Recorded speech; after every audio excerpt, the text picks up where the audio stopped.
I am Cathy James. I'm Acting Director of the whistleblowing charity in the UK, the Public Concern Network.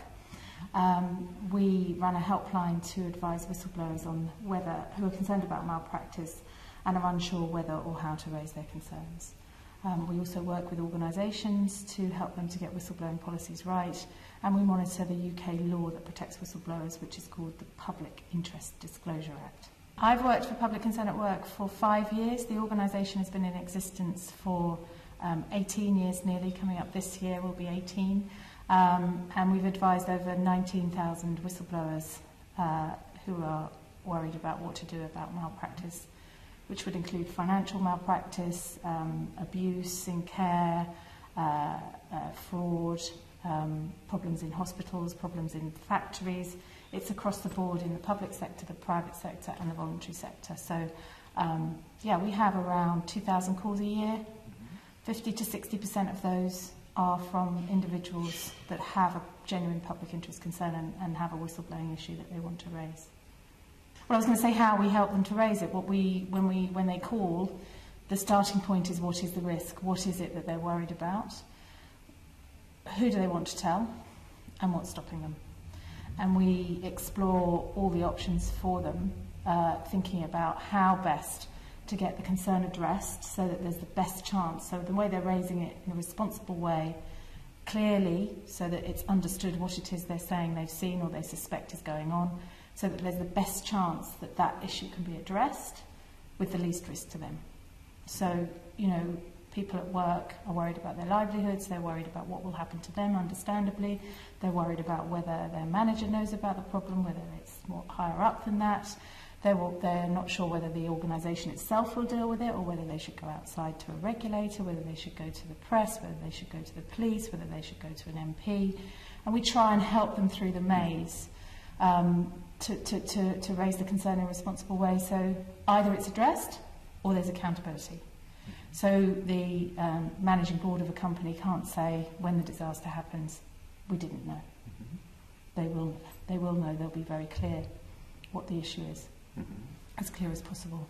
It's very rewarding because it's quite unusual. Because the other point about Public Concern at Work is we're a legal advice centre. So I'm a lawyer, and we're looking at the advice we give is subject to legal professional privilege, and it's very unusual to be able to practice law and to be giving free advice. And that is very, very rewarding. People are often very lonely when they've seen something go wrong. They daren't tell anyone else because they don't know whether they're going to be breaching some law or causing a problem or creating a difficulty for a colleague or being accused as a snitch. There's so many reasons why people don't speak up, that to find somewhere where you can, in confidence, have an absolute safe haven, somewhere where you can speak to people who are experienced in thinking about how the system works, what the issue is, who might be able to deal with it. Just having a listening ear, I think, sometimes makes all the difference for a whistleblower. It's having someone to turn to when it gets tough, because it does get tough for whistleblowers, there's no doubt about that. Yeah, we struggle with money occasionally. We are entirely self-funding, and that's a challenge. But we've been successful so far in keeping our heads above the water. It isn't about the money, it's about doing a public good, for me. Yeah. And that's more important in my job than anything else. There are some big stories about whistleblowers. In Europe, there's Paul van Buitenen, who was the whistleblower who blew the whistle on the European Commission, and as a result of his whistleblowing, the whole Commission had to resign. I mean, he really showed accountability in practice. He knocked on lots of doors, people ignored him, and in the end, because he'd been ignored, the whole Commission had to resign. So, I mean, that's a very big story in Europe.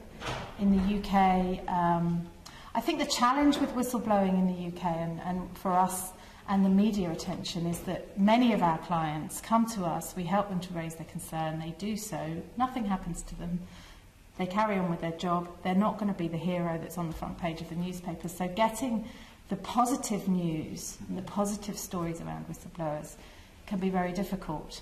And the flip side of that is that when a whistleblower is trashed, you know, the media are more likely to report it if not only has he lost his house, but he's lost his wife and he's homeless on the street, or she.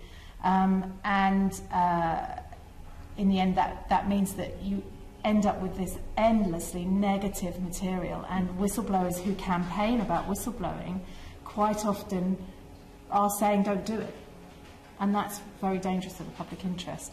So we try and garner some interest in the approach that is looking at how we can make it work better, how we can ensure that the organisations understand it's in their best interest for people to raise concerns about malpractice.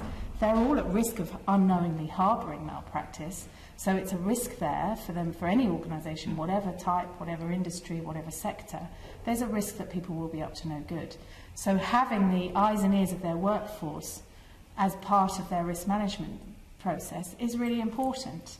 Making it safe by demonstrating that it's safe, so looking after people who question malpractice, looking after investigating the issue quickly, fairly, honestly, dealing with the problem, so that then you build some confidence in the system, and in the end you get a deterrent effect from all of that, because people are less likely to misbehave if they know that all their colleagues can easily question what they're up to.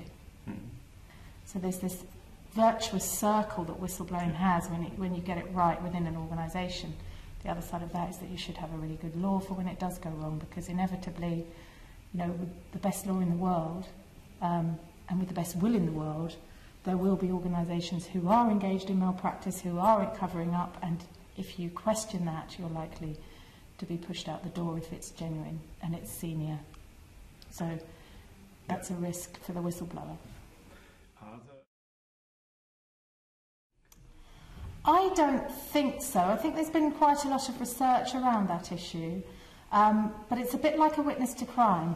You don't choose to be a witness to crime. Now, it may be that a certain type of character may have more of a propensity to go through this criminal justice system when you witness crime, or to blow the whistle. It may be you need quite a robust character to be able to say, I think this is right and I need to question it, or I think this is wrong and I need to question it. But I don't think it is, you know, it isn't in the nature of the issue. There isn't one particular character. It depends on where you work, what your relationships are in your workplace, whether you like your job or not, whether you like your superiors or not, and really importantly, how serious the issue is. And anybody can be in that position. There isn't a particular type of person that might witness crime. There isn't a particular type of person that might witness wrongdoing, malpractice, serious risks being taken in the workplace. Always remember that you're doing the right thing when you're questioning malpractice. Hold your head up high. We need people in our hospitals, in our care homes. If my mother is in a care home and there's one particular worker who's not behaving properly, I want those other nurses, those decent people who do behave properly, to question that.